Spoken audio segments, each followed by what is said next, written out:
ಹುಡುಗ ಒಬ್ಬ ಮನುಷ್ಯ ಭೇಟಿಯಾದ. ನಿಂದಿವತ್ತು ಮುಗಿದೈತಿಪ್ಪ ಅನ್ನ. ಏನು ಮುಗಿದೈತಿ? ನಿಂದಿವತ್ತು ಅಂತ್ಯ ಅಂದ. ನೀವತ್ತು ಸಾಯ್ತಿ. ಸಾಯ್ತಿ ಅಂದ್ರೆ ಯಾರಿಗಾರೆ ಸಿಟ್ಟು ಬರ್ತೈತಿಲ್ರಿ? ಎಲ್ಲಿಂದ ಬಂದೇವ ನೀ? ಏನು ಹಚ್ಚಿದೀನಿ? ನೀ ಏನು ಹೇಳಾಕತ್ತಿದಿ? ಹಂಗ ಸ್ವಲ್ಪರೇ ಖಬರ್ ಐತಿ ಇಲ್ಲಿ ನಿನಗೆ ಅಂತ ಬೈತೀವಿ. ಆದರೆ ಬಿನ್ ಡ್ರೆಸ್ದೊಳಗೆ ಬಂದವ ಯಾರಾಗಿದ್ದಂದ್ರೆ ಯಮ ಆಗಿದ್ದ. ಇವತ್ತು ನೀ ಸತ್ತ ಸಾಯ್ತಿ ಅಂತ ಹೇಳಾಕತ್ತಾನ. ಅಟ್ಟೆಂಗೆ ನೀ ಕಾನ್ಫಿಡೆಂಟಾಗಿ ಹೇಳಾಕತ್ತೀಯೋ? ಇಲ್ಲ, ಇವತ್ತು ನೀ ಸಾಯ್ತೀಯ. ನಿಂದು ಒಟ್ಟು ನನ್ನ ಕೈಯಾಗ ಐತಿ ನೋಡಿ ಇಲ್ಲಿ ಜಾತಕ ಅಂತ ಹೇಳಿ ತನ್ನ ನಿಜ ರೂಪ ತೋರಿಸಿಬಿಟ್ಟ ಇವ ನಡಗಾಕತ್ತ. ಹಂಗೆ ಹೇಳ್ತೀನಿ ನೀನು. ನೋಡಿಲ್ಲಿ 1000 ಮಂದಿ ಲಿಸ್ಟ್ ತಗೊಂಬಂದಿನಿ, ಫಸ್ಟ್ ನಿಂದ ಐತಿ ಹೆಸರು. ಮಾತೆಲ್ಲ ಬಂದ, ಮೌನ ಆಯಿತು.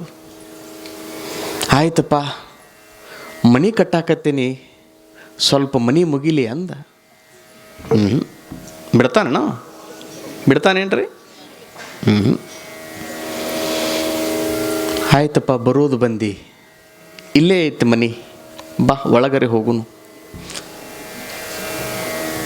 ಒಳಗೆ ಹೋಗಿ ಏನು ಮಾಡೋದೈತಿ? ನಡಿ ಹೋಗುನು, ನನ್ನ ಕೆಲಸ ಮತ್ತೆ ಭಾಳ ಅದಾವ. ಅತಿಥಿ ದೇವೋ ಭವ, ನೀನು ನನಗೆ ದೇವರ ಸಮಾನ ಅಂದ. ಇದಕ್ಕೆ ಭಾಳ ಖುಷಿ ಆತ್ರಿ. ಇವು ಮನುಷ್ಯ ಯಾವಾಗ ಬೇಕಾದಾಗ ಉಬ್ಬಿಸ್ತಾನ್ರಿ. ಏನ್ರಿ? ಪಂಪ್ ಹಾಕ್ಬೋದು ಹಂಗೆ, ಪಂಪ್ ಹಾಕಿಬಿಟ್ರೆ ಉಬ್ಬಿ ಬಿಡ್ತಾನೆ ಹಂಗೆ. ಅತಿಥಿ ದೇವೋ ಭವ ಅಂದ ತಕ್ಷಣ ಆಯ್ತು ನಡಿಯಪ್ಪ. ಒಳಗೆ ಹೋದ. ಏನು ಹೇಳಿ ದೌಡು. ಬರೋದು ಬಂದೀಪ, ಒಂದು ಕಪ್ ಚಹಾ ಕುಡಿಯೋಕೆ ಅನ್ನ. ಒಂದು ಕಪ್ ಚಹಾ ಕುಡಿಯೋಕೆ ನಾನು ಸ್ವತಃ ಚಹಾ ಮಾಡ್ತೀನಿ ಅಂತ ಹೇಳಿ ಒಳಗಡೆ ಹೋದ. ಹಾಲಿನೊಳಗೆ ಚಹಾ ಪುಡಿ ಹಾಕಿ, ಸಕ್ಕರೆ ಹಾಕಿ ಚಂದ ಕುದಿಸಿದ. ಒಂದು ಏಲಕ್ಕಿ ಅದ್ರೊಳಗೆ ಹಾಕಿ ಚಂದ ಕುದಿಸಿ ಮಸ್ತ್ ಮಾಡಿದ. ಚಹಾ ಸೋಸಿದ. ಒಂದು ಕಪ್ಪಿನೊಳಗೆ ಹಾಕ್ಕೊಂಡು ಬರೋ ಮುಂದೆ ಒಂದು 4 ನಿದ್ದೆ ಗುಳಿಗೆ ಹಾಕಿದ ಅದ್ರೊಳಗೆ. ಏನ್ರಿ? ಒಂದು 4 ನಿದ್ದೆ ಗುಳಿಗೆ ಹಾಕಿ ಹಿಂಗೆ ಚಮಚೆ ಹಿಂಗೆ ಕೈ ಆಡಿಸ್ಕೋತ ಇದಕ್ಕೆ ತಂದು ಕೊಟ್ಟ. ಇದು ಯಮ ಕುಡಿತ್ರಿ. ಕುಡಿದ ನಂತರ ಏನಾಗಬೇಕು? ನಿದ್ದೆ ಬರಬೇಕಲ್ಲ. ಮತ್ತು ನಿದ್ದೆ ಹತ್ತಿ ನಿಮಗೆ ಹೇಳ್ತೀನಿ, 8 ತಾಸು ನಿದ್ದೆ ಮಾಡಿದ. 8 ತಾಸು ನಿದ್ದೆ ಮಾಡಿ ಎದ್ದ. ಇವ ಮಲಗಿರೋ ಸಂದರ್ಭದೊಳಗೆ ಇವ ಏನು ಮಾಡಿದ್ದ ಅಂತಂದ್ರೆ, ಏನು 1000 ಮಂದಿ ಲಿಸ್ಟ್ ತಂದಿದ್ದಲ್ಲ, ಅದು 1ನೇ ನಂಬರ್ ಕಾಟ್ ಹೊಡೆದು 1000ಕ್ಕೆ ತನ್ನ ಹೆಸರು ಬರ್ಕೊಂಡಿದ್ದೀವ. ಅರ್ಥ ಆತ ನಿಮಗೆ? 1ನೇ ನಂಬರ್ ಇದ್ದದ್ದು ಕಾಟ್ ಹೊಡೆದಿದ್ದ, ತೆಳಗೆ ಬರೆದು ಬಿಟ್ಟಿದ್ದ. ಇದು ಯಮ ಎದ್ದಿತ್ತು. ನಿಮಗೆ ಹೇಳ್ತೀನಿ, ಇಂಥ ನಿದ್ದೆ ನನ್ನ ಜೀವನದಾಗ ಮಾಡಿಲ್ಲವಪ್ಪ ನಾನು. ಎಂಥ ಅದ್ಭುತ ನಿದ್ದೆ, ಎಂಥ ನಿದ್ದೆ ಮಾಡಿಸಿದೀವೋ ಪುಣ್ಯಾತ್ಮ. ಎಷ್ಟು ನನ್ನ ಜೀವಮಾನದೊಳಗೆ ಎಲ್ಲ ಕೆಲಸಗಳನ್ನು ಮಾಡ್ಕೋತ ಬಂದೀನಿ. ಅವ್ರನ್ನೂ ಒಯ್ಯೋದು, ಇವ್ರನ್ನೂ ಒಯ್ಯೋದು, ಬರೇ ಒಯ್ಯೋದಾಗಿತ್ತು ನನ್ನ ಜೀವನ. ಈ ಒಯ್ಯೋದ್ರೊಳಗೆ ನನ್ನ ನಿದ್ದೆನ ಆಗಿದ್ದಿಲ್ಲ. ಅದಕ್ಕೆ ಈ ನಿದ್ದೆ ಆಗಿದ್ದಕ್ಕೆ ನನಗೆ ಸಂತೋಷ ಆಗಿ ನಿನಗೊಂದು ವರ ಕೊಡ್ಬೇಕು ಮಾಡೀನಿ ಅಂತಂದು ನಾನು ಅದಕ್ಕೆ ಕಾಯಕತ್ತೀನಪ್ಪ. ಹೇಳಿ ಏನು ಅದಕ್ಕೆ ಕಾಯಕತ್ತೀನಿ ಹೇಳಿ. ಏನು ಮ್ಯಾಲಿಂದ ಒಯ್ಬೇಕು ಅನ್ಕೊಂಡಿದ್ನಿಲ್ಲ, ತೆಳಗಿಂದ ಒಯ್ತೀನಿ ಅನ್ನೋ.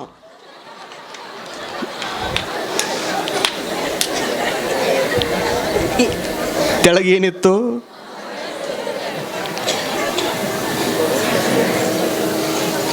ತೆಳಗ ಒಂದೇ ಇತ್ತು. ನಡಿ ಹೋಗುನು ಅಂತ ನಾವು. ಅವ ಅಂದ ಹನಿ ಕೈ ಹಚ್ಕೊಂಡು ಕೂತ. ಸುಮ್ಮನೆ ಇದನ್ನೆಲ್ಲ ಮಾಡಿದ್ನಲ್ಲ, ತಿದ್ದುಪಡಿ ಮಾಡಿ ಸುಮ್ಮನೆ ಮಾಡಿದ್ನಲ್ಲ ಇದನ್ನು. ಇವತ್ತು ನಮ್ಮದು ಏನೈತದ ಆಗಲೇಬೇಕು.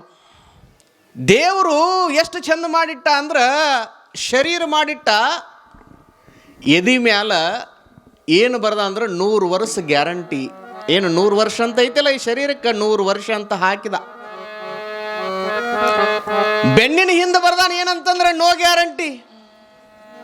ಇದಕ್ಕೆ 100 ವರ್ಷ ಐತಿ. ಇಲ್ಲೇ ಬಾಜು ಬೆನ್ನಗನ ನೋ ಗ್ಯಾರಂಟಿ. ಹೆಂಗ ಬಂದಿದ್ದೀನಿ ಹಂಗ. ಜಾತ್ರೆ ಒಳಗೆ ಹೋದಾಗ, ಸಂತಿ ಒಳಗೆ ಹೋದಾಗ ಒಂದೊಂದು ಮರೆತು ಬರ್ತಾರಂತ.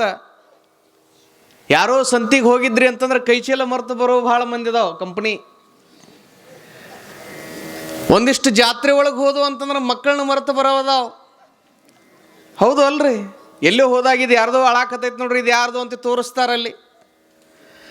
ಆದ್ರೆ ಕುಮಾರ ಮಹಾಶಿವಯೋಗಿಗಳ ಸಮಾರಂಭದೊಳಗೆ ಇಲ್ಲಿ ಕೈಚೀಲ ಮರಿತಾ ಇಲ್ಲ, ಮಕ್ಕಳನ್ನು ಮರಿತಾ ಇಲ್ಲ. ಇಲ್ಲಿ ಏನು ಮರ್ಯಾಕತ್ತೀವಿ ಅಂದ್ರೆ ನಮ್ಮನ್ನು ನಾವು ಮರೆತು ಕುಮಾರಪ್ಪನ 4 ಮಾತು ಕೇಳಾಕತ್ತೀವಲ್ಲ, ಇದೇ ದೊಡ್ಡದು. ನಮ್ಮನ್ನು ನಾವು ಮರೆತು ಕೇಳೋದು. ಮಳಿ ಬಂತು ಅಂತೇಳಿ ಎಲ್ಲರೂ ಮ್ಯಾಲೆ ಬಂದರು. ಒಂದು 4-5 ಮಂದಿ ಅಲ್ಲೇ ಕೂತಿದ್ರು. ನಾನು ನೋಡಿದೆ. ಯಾಕಂತಂದಾಗ ನಾನು ಆಮೇಲೆ ವಿಚಾರ ಮಾಡಿದ್ನಿ, ಬಹುಶಃ ಈ ಮಳಿಯರಿ ಎಷ್ಟೊತ್ತಕ್ಕೆ ಬರ್ತೈತ್ರಿಪ್ಪ, ಬರಲಿ ತೊಯ್ಸ್ಗಳು, 2 ಮಾತು ಕೇಳಾಕ ನಾವು ಯಾಕೆ ತೊಯ್ಸ್ಕೋಬಾರ್ದು, ತೊಯ್ಸ್ಗಳು ಅನ್ನುವಂಥ ಭಾವ ತಾಯಂದಿರೋದು ಎಂಥದ್ದು. ಒಳ್ಳೆಯ ವಿಷಯಗಳು ಯಾವ ಸಂದರ್ಭದೊಳಗಾದರೂ ಸೇಗಲಿ, ಅದನ್ನು ಸ್ವೀಕಾರ ಮಾಡಬೇಕು. ಒಳ್ಳೆಯ ಮಾತುಗಳನ್ನು ಯಾರಾದರೂ ಹೇಳಲಿ, ಯಾವ ಮತದವರು ಆದರೂ ಹೇಳಲಿ, ಯಾವ ವಯೋಮಾನದವರಾದರೂ ಹೇಳಲಿ, ಒಳ್ಳೆಯ ಮಾತುಗಳನ್ನು ಯಾರಾದರೂ ಹೇಳಲಿ, ದೊಡ್ಡವರು ಹೇಳಲಿ, ಸಣ್ಣವರು ಹೇಳಲಿ, ಯಾವ ಜಾತಿಯವರಾದರೂ ಹೇಳಲಿ, ಆದ್ರೆ ಆ ಮಾತುಗಳನ್ನು ಪವಿತ್ರ ಭಾವದಿಂದ ಸ್ವೀಕಾರ ಮಾಡಬೇಕು. ಅಂತಹ ಸ್ವೀಕಾರ ಮಾಡುವಂಥ ಭಾವ ಅದು ನಮ್ಮ ಜೋಯಿಸರ ಹರಳಹಳ್ಳಿಯ ಭಕ್ತ ಸಮೂಹಕ್ಕೆ ಐತಿ ಅನ್ನುವಂಥದ್ದು.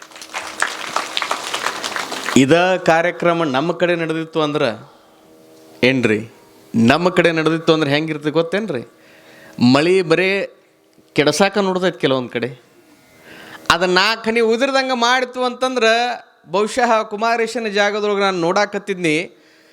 ಒಂದು 10 ನಿಮಿಷ ಮಳೆ ಬಂತದು, 10 ನಿಮಿಷದೊಳಗೆ ಬಂತು, ಮತ್ತೆ ಹೋಯ್ತು. ಅಕಸ್ಮಾತ್ ಇದು ಏನಾದರೂ ಅಲ್ಲಿ ಆಗಿತ್ತಂದ್ರೆ ಒಬ್ಬರು ಇರ್ತಿದ್ದಿಲ್ಲ. ನೀವು ಇಲ್ಲಿ ಯಾರೂ ಒಬ್ಬರು ಮನೆಗೆ ಹೋಗಿಲ್ಲ. ಎಂಥದ್ದು ಈ ಪುಣ್ಯದ ನೆಲ ಐತಲ್ಲ, ಇದು ಬಹಳ ದೊಡ್ಡದು. ನೆಲದ ಮಹಿಮಾ. ನಿಮಗೊಂದು ಪ್ರಶ್ನೆ ಮಾಡ್ತೀನಿ ನಾನು. ನೀವೇನು ಕೂತಿರಲ್ಲ, ತಾಸು 2 ತಾಸು ಗಂಟ್ಲೆ ಕೂಡ್ತೀರಿ. ಇಲ್ಲಿ ಕೂತಂಥ ಸಂದರ್ಭದೊಳಗೆ ನೀವು 1 ಸಾರಿಯರಿ ನಿಮ್ಮ ಮನ್ಯಾಗ ಕೂತೀರಿ. ನಿಂಗೆ ಹೇಳ್ರಿ, ನಿಮ್ಮ ಮನೆ ದೇವ್ರು ಮಾಡಿ ಆನಿ ಮಾಡಿ ಹೇಳ್ರಿ ನನಗೆ. ಒಬ್ಬರೇ ನೀವು ಯಪ್ಪ, ಅವು ನಿಮಗೆ ಹೇಳ್ತಾನೆ, ಈ ಕಟ್ಟಿ ಆದ್ರೆ ಆ ಕಟ್ಟಿ, ಆ ಕಟ್ಟಿ ಆದ್ರೆ ಈ ಕಟ್ಟಿ. ಇಲ್ಲಿ ತಾಸಲ್ಲ, 2 ತಾಸ 3 ತಾಸ ಗಂಟ್ಲೆ ಇಲ್ಲಿ ಕೂಡಾಕತ್ತೀರಿ ಅಂತಂದ್ರೆ ಇದು ಯಾವ ಜಾಗ ನಿಮ್ಮನ್ನು ಹಿಡಿದು ಕೂಡ್ಸಾಕತ್ತೈತಿ ಅಂದ್ರೆ ಕುಮಾರೇಶನ ತಪೋ ಬಲ ನಿಮ್ಮನ್ನು ಕೂಡ್ಸಾಕತ್ತ ತಿಳ್ಕೊಬೇಕು. ಇದು ಜಾಗ. ಈಗ ಜಾಗದೊಳಗಿರುವಂತಹ ಕಿಮ್ಮತ್ತು, ಜಾಗದೊಳಗಿರುವಂತಹ ತಪಸ್ಸಿನ ಬಲ ಸುಮ್ಮನೆ ಅಲ್ರಿ. ನೀವು ಒಂದು ಧಾರಾವಾಹಿ ನೋಡ್ಬೇಕಂದ್ರೆ ಒದ್ದಾಡ್ತೀರಿ, ಒಳಗೊಮ್ಮೆ ಹೋಗಿ ಬರ್ತೀರಿ, ಮತ್ತು ಅಡುಗೆ ಮನೆಗೆ ಹೋಗ್ತೀರಿ. ನೀವೆಲ್ಲ ಅಡುಗೆ ಮನೆಗೆ ಹೋಗ್ಬೇಕಂತ ಅನ್ಕೊಂಡಿರ್ತೀರಿ, ಧಾರಾವಾಹಿ ಹತ್ತಿರ್ತೈತಿ. ಮನಸ್ಸ ಒಮ್ಮೆ ಅಡುಗೆ ಮನೆಗೆ ಹೋಗ್ತೈತಿ, ಒಮ್ಮೆ TV ಕಡೆ ಹೋಗ್ತೈತಿ. ಮನ್ಯಾಗ ಗಂಡ ಸ್ವಲ್ಪ ಹಾಲು ನೀಡ್ಬಾ ಅಂತಾನವ, ತಡ್ರಿ ಸ್ವಲ್ಪ ಅದು ಬರಲಿ, ಅಡ್ವರ್ಟೈಸ್ಮೆಂಟ್ ಬರಲಿ, ಬರ್ತೀನಿ. ಅದು ಹಂಗೆ ಕೈ ಒಣಗಿಸೋದು ಕೂಡ್ಬೇಕಲ್ಲೇ. ನೀ ಬರ್ತೀನೋ ಇಲ್ಲ, ನಾ ಬರೋದಿಲ್ಲ ನೋಡ್ಬೇಕಾರೆ ಹಾಕೋ ನೀನ ಅಲ್ಲೇ. ಇವ್ರು ಅದು ಆದಾಗ ಬರೋರು, ಬರ್ಬೇಕಂತ ಮನಸ್ಸೈತಿ, ಒದ್ದಾಡಿಸ್ತೈತಿ. ಆದ್ರೆ ಇಲ್ಲಿ ನೆಲ ನೋಡ್ರಿ, ನೀವೆಷ್ಟು ಚಂದ ಕೂತು ಕೇಳ್ತೀರಿ. ಈ ನಾಡಿನೊಳಗೆ ಗುಣಧರ್ಮ ಅದೊಂದು. ಬಹುಶಃ ಬಹಳಷ್ಟು ಪುರಾಣ ಪ್ರವಚನಗಳು ಈ ನಾಡಿನೊಳಗೆ ನಡೆದಾಗನೂ ಕೂಡ ಭಾಳ ಜನ ಹಂಗೆ ಕೂತಿದ್ದನ್ನು ನಾವು ನೋಡೀವಿ. ಇಲ್ಲೇ ಬ್ಯಾಡಗಿ ಒಳಗೆ ಹಾನಗಲ್ ಕುಮಾರ ಶಿವೇಗಳವ್ರ ಜಯಂತಿಯನ್ನು ಮಾಡಾಕತ್ತಿದ್ದೀವಿ ನಾವು. ಮಾಡುವಂಥ ಸಂದರ್ಭದೊಳಗೆ ಏನು ಶಿರಟ್ಟಿ ಮಠಕ್ಕೆ ಈಗೇನು ಜಗದ್ಗುರುಗಳಾಗ್ಯಾರಲ್ಲ ಫಕೀರ್ ದಿಂಗಾಲೇಶ್ವರ ಅಪ್ಪ ಅವರು ಮೊದಲು ದಿಂಗಾಲೇಶ್ವರ ಮಠದ ಪೂಜ್ಯರು ದಿಂಗಾಲೇಶ್ವರ ಮಹಾಸ್ವಾಮಿಗಳಿದ್ದರು. ರಾಣೆಬೆನ್ನೂರಿನ ಇದು ಬ್ಯಾಡಗಿ ಒಳಗಿರುವಂತಹ ಒಂದು ಕ್ರೀಡಾಂಗಣದೊಳಗೆ ಅವ್ರದ್ದು ಪ್ರವಚನ ಇತ್ತು ಕುಮಾರ ಶಿವೇಗಳ ಬಗ್ಗೆನೇ. ಕುಮಾರ ಶಿವೇಗಳವರ ಒಂದು ಜಯಂತಿ ಅಂದ್ರೆ ಸ್ವಲ್ಪ ಮಳೆ ಇರ್ತೈತೆ ಅವಾಗ. ಆ ಮಳೆ ಸಂದರ್ಭದೊಳಗೆ ಅಪ್ಪವ್ರ ನುಡಿಗಳನ್ನು ಎಲ್ಲರೂ ಕೂಡ ಕೇಳಾಕತ್ತಾರ. ಮಳೆ ಬರಾಕತ್ತು. ನಿಮಗೆ ಆಶ್ಚರ್ಯ ಹೇಳ್ತೀನಿ, ಬಹಳ ಮಂದಿ ಕೆಲವೊಂದು ಕಡೆ ಹೋಗಿ ಕೂತರು, ಕೆಲವರು ಮಳಿ ಒಳಗೆ ತೊಯಿಸ್ಕೊಂಡು ಕೇಳಿರುವಂತಹ ಇತಿಹಾಸ ಈ ನಾಡಿನೊಳಗೆ ಐತೆ ಅನ್ನುವಂಥದ್ದು. ಯಾಕಂತಂದ್ರೆ ಒಳ್ಳೆಯ ಮಾತುಗಳನ್ನು ಯಾವ ಸಂದರ್ಭದೊಳಗೆ ಹೇಳ್ತಾರಲ್ಲ ಆ ಮಾತುಗಳನ್ನು ಸ್ವೀಕಾರ ಮಾಡಬೇಕನ್ನುವಂಥದ್ದು ಈ ನಾಡಿನ ಗುಣಧರ್ಮ. ಅದೆಲ್ಲರಿಗೂ ಬರೋದಿಲ್ಲ. ಅದಕ್ಕಾಗಿ ಇವತ್ತು ಜಗದ್ಗುರು ಮಹಾಸನ್ನಿಧಿಯವರು ಬಂದು ಅವರು ಬರೋದು ಒಂದಿಷ್ಟು ಒಳಗೆ ಹೋಗೋದು, ಮತ್ತು ಅವ್ರು ವೇದಿಕೆಗೆ ಬರ್ಕೊಡೋದು ಮತ್ತೆಲ್ಲ ತಣ್ಣಗಾಗಿತ್ತು ನೋಡ್ರಿ. ಎರಡು ಚಂದ ಕೂತ್ ಕೇಳಾಕತ್ತಿದ್ರಿ. ಎಂಥ ಮಾತುಗಳನ್ನು ಅಪ್ಪ ಅವ್ರು ಹೇಳಿದರು. ಹಂಗೆ ಹಾನಗಲ್ಲ ಕುಮಾರ ಮಹಾಶಿವೇಗಳವರ ಜೀವನದೊಳಗೆ ಬರುವಂತಹದ್ದು ಬಾಲ್ಯದ ಜೀವನ. ಹಾಲಯ್ಯನವರದು ತಂದೆಯವರು ನಿಧನ ಆದರು. ಈ ಸಾವು ನ್ಯಾಯವೇ? ಬಹಳ ಜನ ಬಂದು ಕೇಳಿದರು, ಇದು ನ್ಯಾಯನ? ಯಾರಾದರೂ ಸಾಯ್ಲಿಕ್ಕತ್ತಿದ್ರು ಅಂತಂದ್ರೆ ಅವರ ವಯಸ್ಸಾಗಿತ್ತು ಸತ್ರು ಅಂದ್ರೆ ಅದೊಂದು ಮಾತು ಬೇರೆ. ಇನ್ನೂ ಬೆಳೆಯುವ ಹಂತದೊಳಗಿರುವಂತಹ ವ್ಯಕ್ತಿಗಳೇನಾದರೂ ನಮ್ಮನ್ನು ಬಿಟ್ಟು ಹೋಗಿಬಿಟ್ರು ಅಂದ್ರೆ ಬಹಳ ನೋವಾಗುತ್ತೆ. ಅವರು ಹೆಂಗಿದ್ರು ಹೆಂಗ ಅದು ಮಾತು ಬೇರೆ. ಆದ್ರೆ ಮನೆಯೊಳಗೆ ಅವರ ಮನೆಗಳು ಅವರಿಂದನೇ ಕೆಲವರು ನಡೀತಿರ್ತಾವೆ. ಸಣ್ಣ ಸಣ್ಣ ಮಕ್ಕಳು, ಶಿವಬಸಯ್ಯ, ಹಾಲಯ್ಯನವರು, ಸಣ್ಣ ಸಣ್ಣ ಮಕ್ಕಳು. ಈ ಸಂದರ್ಭದೊಳಗೆ ಬಸವಾರ್ಯರು ಲಿಂಗದೊಳಗೆ ಆಗ್ತಾರೆ. ಲಿಂಗದೊಳಗಾಗಿ ಅವರೆಲ್ಲ ಅವರನ್ನು ಐಕ್ಯತಾ ಸ್ಥಿತಿಯೊಳಗೆ ಸಮಾಧಿ ಕ್ರಿಯೆಗಳನ್ನೆಲ್ಲ ಮುಗಿಸಿ ಕೊಟ್ರಪ್ಪಯ್ಯನವ್ರಿಗೆ ಬಹಳ ನೋವಾಗುತ್ತೆ. ನಾನು ಮಗನಿಗೆ ಮಣ್ಣು ಹಾಕಬೇಕು, ಇದೆಂಥದ್ದು ಕೆಟ್ಟದ್ದು. ಮಗ ನನಗೆ ಮಣ್ಣು ಹಾಕಬೇಕು, ಆದ್ರೆ ನನ್ನ ಕಡೆಯಿಂದನೇ ಮಗ ಮಣ್ಣು ಹಾಕಿಸ್ಕೊಂಡಲ್ಲ. ಎಂಥದ್ದು ನೋವ. ಪ್ರತಿಯೊಬ್ಬರ ಜೀವನದೊಳಗೂ ಬರ್ತದೆ ಇದು. ಯಾರಾದರೂ ಮಕ್ಕಳು ತೀರ್ಕೊಂಡ್ರು ಅಂತಂದ್ರೆ ಮಗ ನನಗೆ ಹಿಡಿ ಮಣ್ಣು ಹಾಕಬೇಕು, ಆದ್ರೆ ನಾನೇ ಮಗನಿಗೆ ಮಣ್ಣು ಹಾಕಕತ್ತಿದ್ನಲ್ಲ ಅಂಥೇಳಿ ನೋವಾಯಿತು. ಊರಾಗಿನ ಹಿರಿಯರೆಲ್ಲ ಬಂದು ಮಾತಾಡಿದರು. ಯಪ್ಪ, ನೀವು ಬಹಳ ತಿಳಿದವರು, ನೀವು ಜ್ಞಾನಿಗಳು, ನಿಮಗೆಲ್ಲನೂ ಗೊತ್ತೈತಿ. ಸಾವು ಯಾರಿಗೆ ಹೇಳಿ ಕೇಳಿ ಬರೋದಿಲ್ಲ. ಹಂಗೇನಾದ್ರೂ ಹೇಳಿ ಕೇಳಿ ಬರೋದಿತ್ತು ಅಂದ್ರೆ ಏನೇನೋ ಆಗಿ ಹೋಗಿಬಿಡ್ತಿತ್ತು, ಅಲ್ಲೋಲ ಕಲ್ಲೋಲ ಆಗಿ ಹೋಗಿಬಿಡ್ತಿತ್ತು. ಹೌದಲ್ರಿ? ಅಕಸ್ಮಾತ್ ಏನಾದರೂ ನಿಮಗೆ ಸಾವು ಹೇಳಿ ಬರಾಕತ್ತಿತ್ತು ಅಂದ್ರೆ ಹಿಂಗೆ ವಿಚಾರ ಮಾಡ್ರಿ ಜರ. ಇವತ್ತು ಸಾಯ್ತಾನಪ್ಪ, ಅವತ್ತು ಎಲ್ಲ ಮಂದಿ ಅಲ್ಲೇ. ನಾ ಇವತ್ತು ಸಾಯಕತ್ತೀನಪ್ಪ, ಬರ್ರಿ. ಹುಡುಗರಿಗೆ ಏನು ತಿಳಿತೈತಣೋ.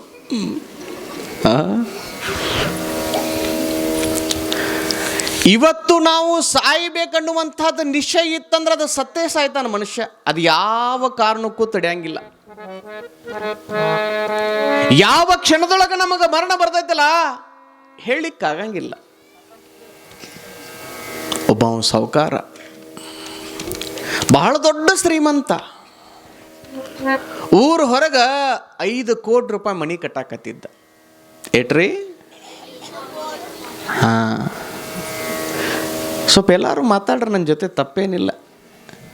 ಕಣ್ಣು ಹಾಯಿಸಿದಟ್ಟು ಜನ ಅದಿರಿ, ಮಾತು ನೋಡಿದ್ರಿ ಈ ಒಟ್ಟ ಕೇಳ್ತಾವ್ದು. ನೀ ಎಲ್ಲರೂ ಎಚ್ಚರ್ರಿ ಅದಿರಲ್ಲ ಒಟ್ಟ. ಮತ್ತು ಮಲ್ಕೊಂಡಿಲ್ಲಲ್ಲ ನಾನು ಪುಣ್ಯ. ಹೌದು ಅಲ್ಲ?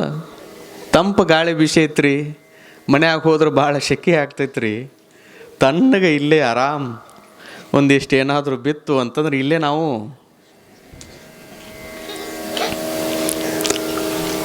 5 ಕೋಟಿ ರೂಪಾಯಿ ಮನಿ ಕಟ್ಟಾಕತ್ತಿದ್ದ. ಇನ್ನೇನು 15-20 ದಿವಸದೊಳಗೆ ಅದ್ರ ಉದ್ಘಾಟನೆ ಆಗೋ ಸಂದರ್ಭದೊಳಗೆ ಮನಿ ನೋಡಿ ಮಾಡಿ ಬರಾಕತ್ತಿದ್ದ ದೈವ. ಹಂಗ ಮನಿಯೊಳಗೆ ಗೋಳಾಟ, ಚೀರಾಟ, ಮನೆಗೆ ಆಸರೆಯಾಗಿರುವಂತಹ ತಂದೆ ಆತ ನಮ್ಮನ್ನು ಬಿಟ್ಟು ಹೋದ ಅನ್ನುವಂತಹದ್ದು ರೋದನೆ, ದುಃಖ, ಬಹಳ ನೋವಾಯಿತು. ಒಂದು ಕ್ಷಣದೊಳಗೆ ಎಲ್ಲರಿಗೂ ಕೂಡ ಸುದ್ದಿ ಊರೊಳಗೆ ಬಹಳ ನೋವಾಯಿತು. ಇಂಥವರು ತೀರ್ಕೊಂಡ್ರಲ್ಲ, ಸಾಯು ವಯಸ್ಸಲ್ಲ. ಬಹಳ ಜನ ಅಂತಿರ್ತಾರ ನೋಡಿ ಊರಾಗ, ಅಕಸ್ಮಾತ್ ಆಗಿ ಯಾರಾದರೂ ತೀರ್ಕೊಂಡ್ರು ಅಂತಂದ್ರ ನಮ್ಮ ಧರ್ಮ ನಾವು ಆ ಮನೆಗೆ ಹೋಗಬೇಕು. ಶಿವ ಶಿವ ಗುರು ಧರ್ಮದ ಕೋರ್ಯಾನ್ನ ಭಿಕ್ಷಾ ಅಂತ ಕೇಳಬೇಕು. 11 ವರ್ಷದ ಬಾಲಕ, ಆಯ್ತ್ರಪ್ಪ ನೀವು ಹೇಳ್ದಂಗೆ ಮಾಡ್ತೀನಿ. ಮನೆಯೊಳಗೆ ಅಜ್ಜನಿಗೆ ನಮಸ್ಕಾರವನ್ನು ಮಾಡಿ ತಲೆಯ ಮೇಲೆ ಒಂದು ಕೆಂಪು ವಸ್ತ್ರವನ್ನು ರುಮಾಲವನ್ನಾಗಿ ಮಾಡಿಕೊಂಡು ಒಂದು ಧೋತ್ರ ಹಾಕ್ಕೊಂಡು ಮೈ ಮೇಲೊಂದು ಪಂಜೆ ಹಾಕ್ಕೊಂಡು ಹೊರಟು. ಬಹಳ ಜನ ನೋಡುವಂತಹ ತಾಯಂದಿರು ಈ ಮಗು ಬಂದದಲ್ಲ ಅಂಥೇಳಿ ಕೆಲವರು ಭಿಕ್ಷೆಯನ್ನು ಹಾಕ್ತಿದ್ರು. ಗುರುಧರ್ಮ ಕೋರ್ಯಾನ್ನ ಭಿಕ್ಷಾ ಅಂತಿದ್ರು.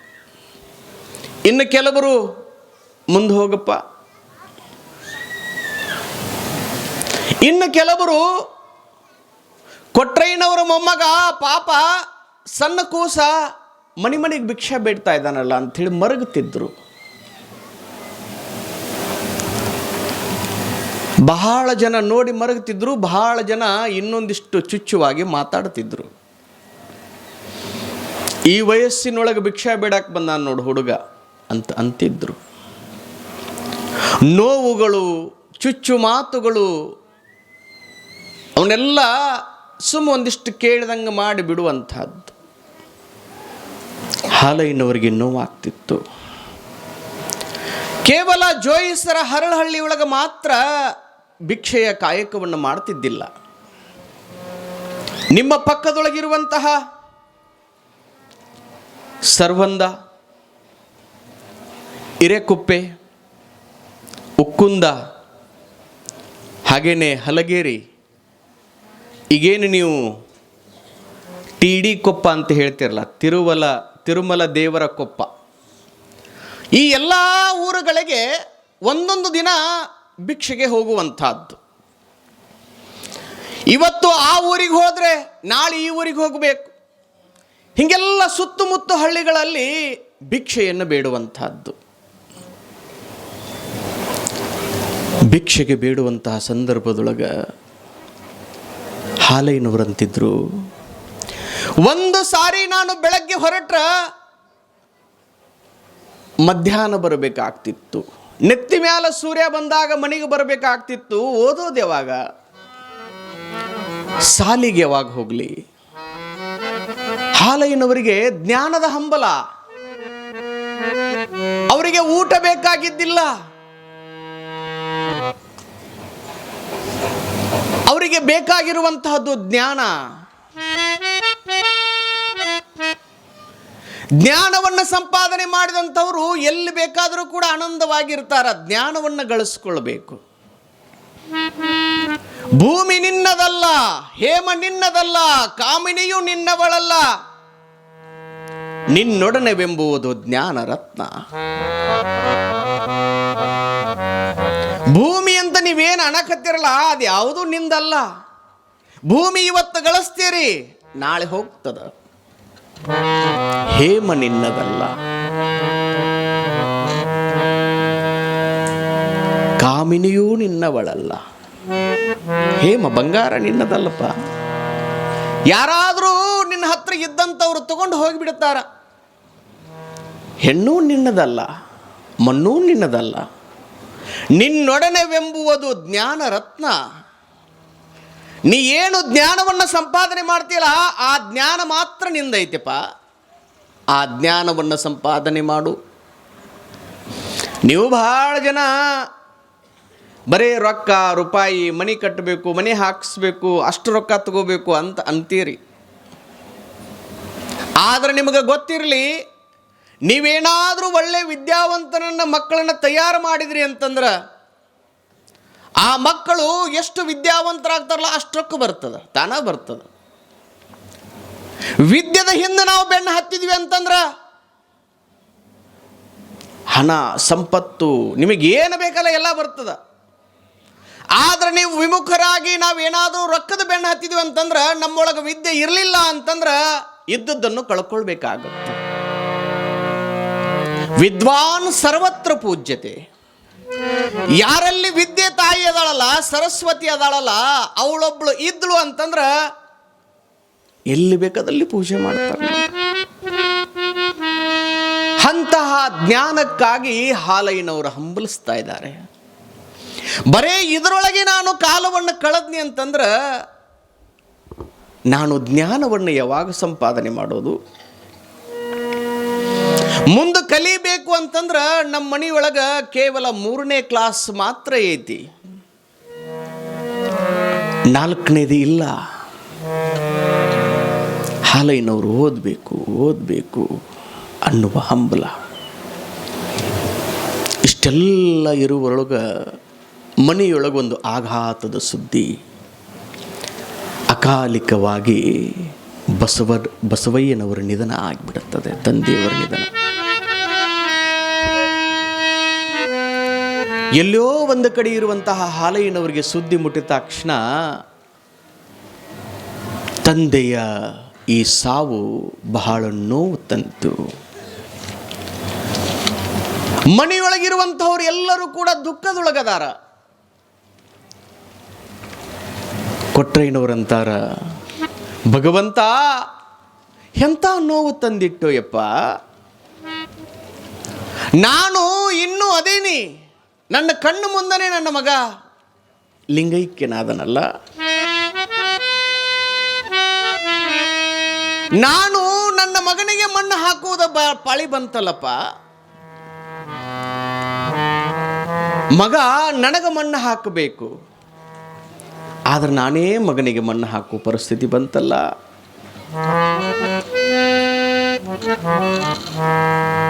ಬಹಳ ದುಃಖ. ಈ ದುಃಖವನ್ನ ಅರಗಿಸ್ಕೊಳ್ಳಿಕ್ಕಾಗಲಿಲ್ಲ. ಎಲ್ಲೋ ಇರುವಾತ ನನ್ನ ತಂದೆಯ ಮೂಲಕ, ತಾಯಿಯ ಮೂಲಕ ನಾನು ಈ ಭೂಮಿಗೆ ಬಂದೀನಿ. ಆದರೆ ತಂದೆಯನ್ನ ಕಳ್ಕೊಂಡ ನಂತರ ನೋವಾಯಿತು, ಶಾಕ್ ಆಯಿತು, ದುಃಖ ಆಯಿತು.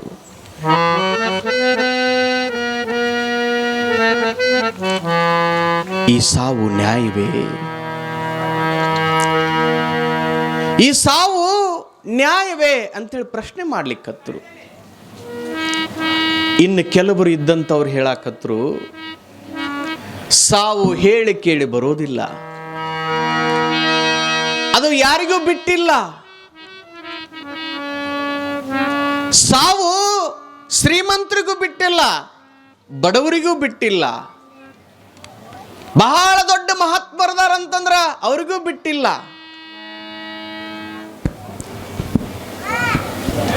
ಸಣ್ಣವ್ರಿಗೂ ಬಿಟ್ಟಿಲ್ಲ. ನಗುತ್ತೈತಿ ದೈವ